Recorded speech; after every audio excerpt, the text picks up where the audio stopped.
This morning I had a dream. It was a very bad dream. Well, it was but the dream was that I was having a little gig, right? I was somewhere foreign, well, not Clare, not home. And actually kind of like this. My friend Éirinn's home, right? This is where I'm being hosted for a week of R&R in Somerset, somewhere in England. Anyway, in this dream, I didn't have a chance to actually sing properly. It was like it was taken over by session musicians, and then the whole audience was facing the wrong way. So when I was ready to go on, I didn't feel great. I didn't know where my orientation was, or did anybody want me to sing actually? Maybe I should go home. So, and then I started panicking about, like, did I even have anything to sing?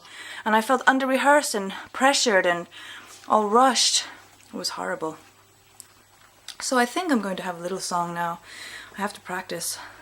What was I going to start off with? I was going to start off with The Leaving of Limerick.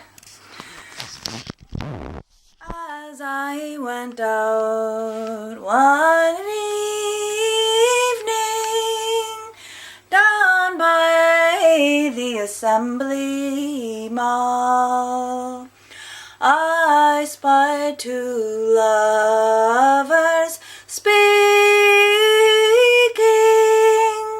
as I and my love passed on. And the words that went between them, they were but very few. It's not the leaving of Limerick that grieves me, but my darling, leaving you. In the morning when I am going,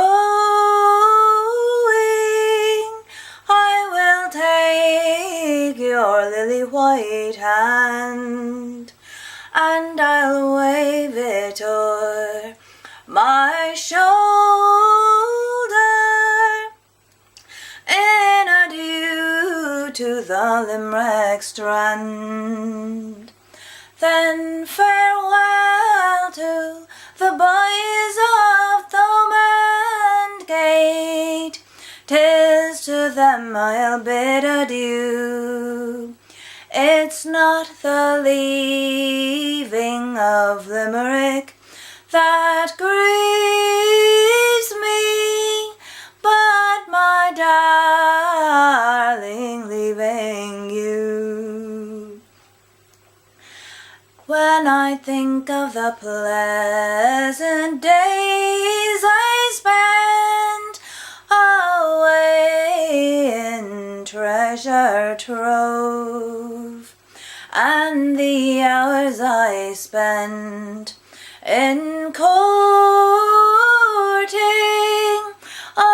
away in Gabbett's Grove, I did not then deceive you when I vowed I would be true.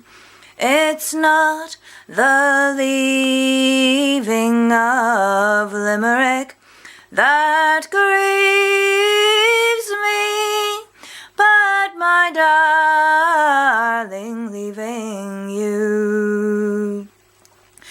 And now that I must be going,